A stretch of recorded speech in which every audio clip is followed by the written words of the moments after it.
दोस्तों, आज मैं आपके साथ हूँ एक नई हॉरर कहानी के साथ, जिसका नाम है भूतिया सेक्रेटरी।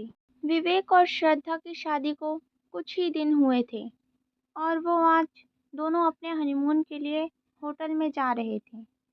विवेक, अभी होटल कितनी दूर है? ज्यादा नहीं, बस यहाँ से 56 किलोमीटर दूर है। इतनी दूर? बस हम दोनों सही टाइम पर पहुँच जाएं। मौसम बहुत ही खराब है, कहीं बारिश शुरू ना हो जाए। श्रद्धा के कहते ही जोर से बिजली कड़की और बारिश शुरू हो गई। कुछ और ही बोल देती, वो भी सच हो जाता।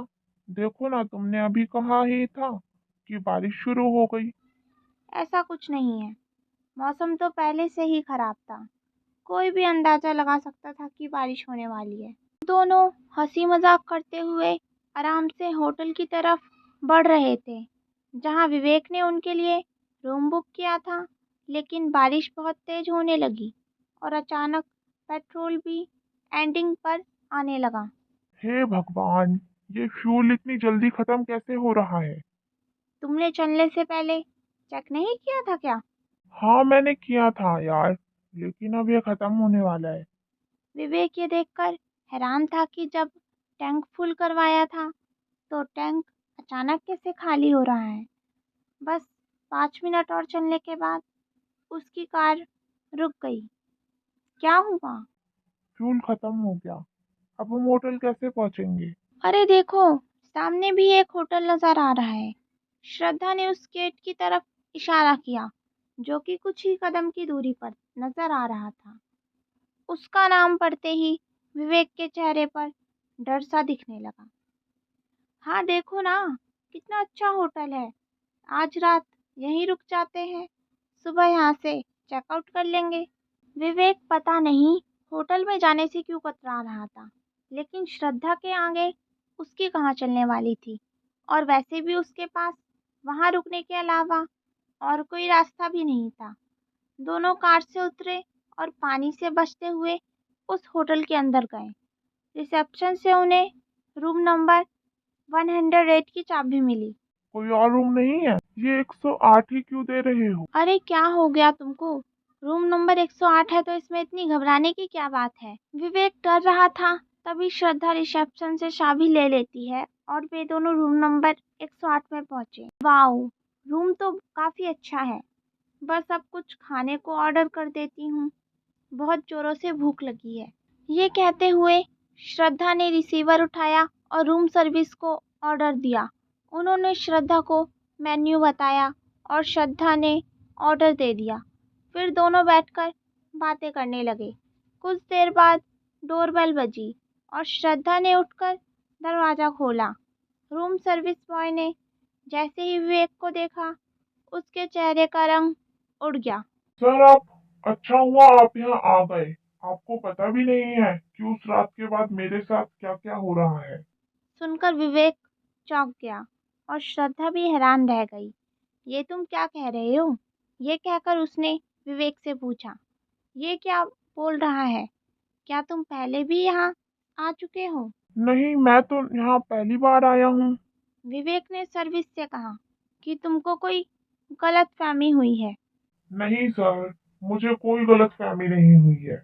मैं आपको पहचान गया हूँ। विवेक ने उसकी बात को वहीं काटकर उसे डांटते हुए कहा, तुम खाना देकर यहाँ से जाओ, नहीं तो मैं अपने मैनेजर से कहकर तुम्हारी याददाश्त ठीक करवा दूंगा। ये सुनकर वो डर गया और खाने की ट्रॉली उनके पास छोड़कर चला गया।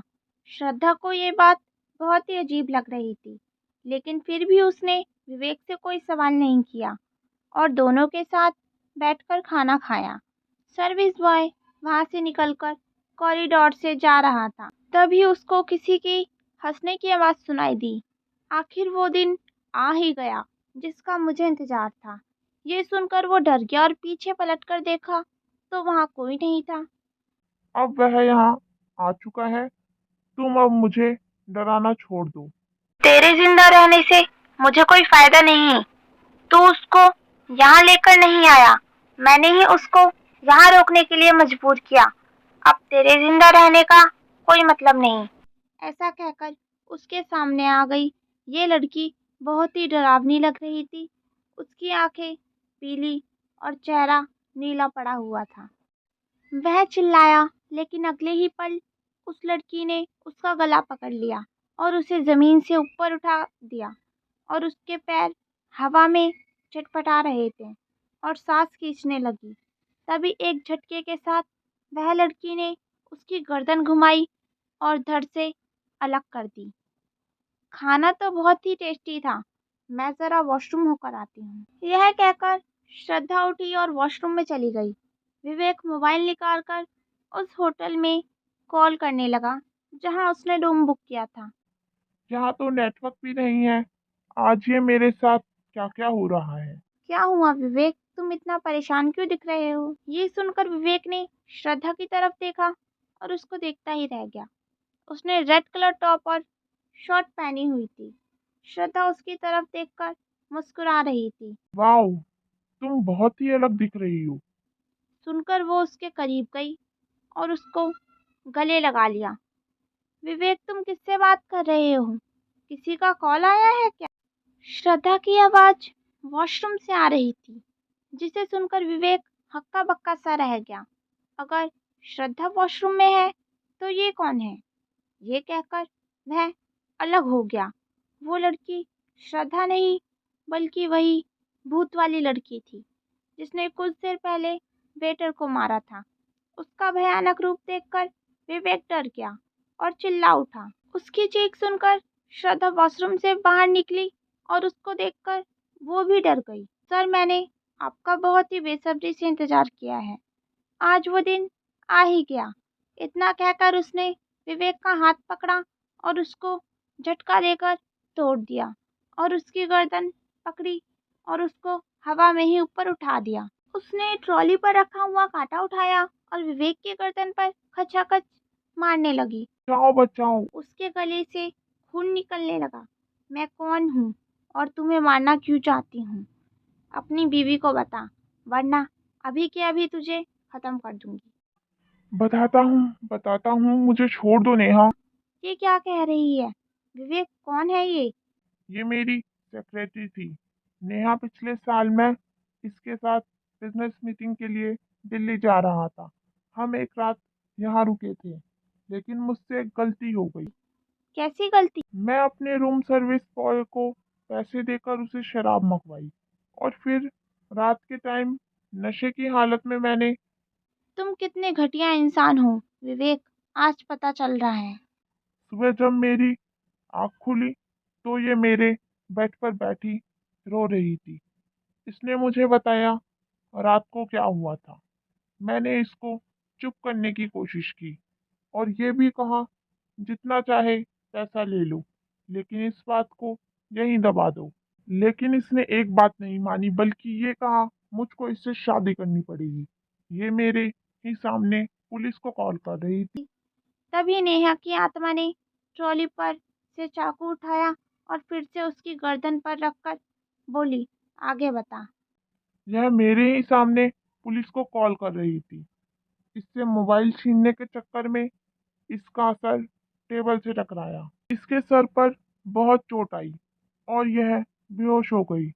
खून तब भी बहुत तेजी से बह रहा था। मैंने सोचा मैं इसे बचा लिया तो होश में आते ही यह मुझे पुलिस केस में फंसा देगी। इसलिए मैंने इसको मर नहीं दिया और फिर रूम सर्विस बॉय को और पैसा देकर इसकी लाश को ठिकाने लगा दिया। मुझे खुद पर शर्म आ रही है कि मैंने तुम जैसे इंसान से प्यार किया और शादी की। सुन लिया तूने, अब तेरा भी समय आ गया है।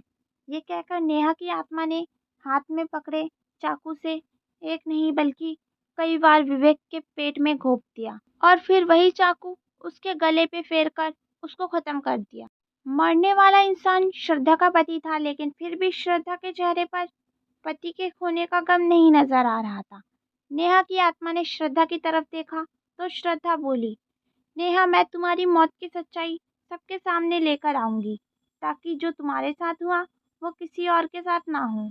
ऐसा अब होगा भी नहीं। आगे से अब कोई भी लड़का किसी की जिंदगी खराब करने के बारे में सोचेगा भी तो उसकी ख्वाहिश पूरी करने मैं वापस आऊंगी।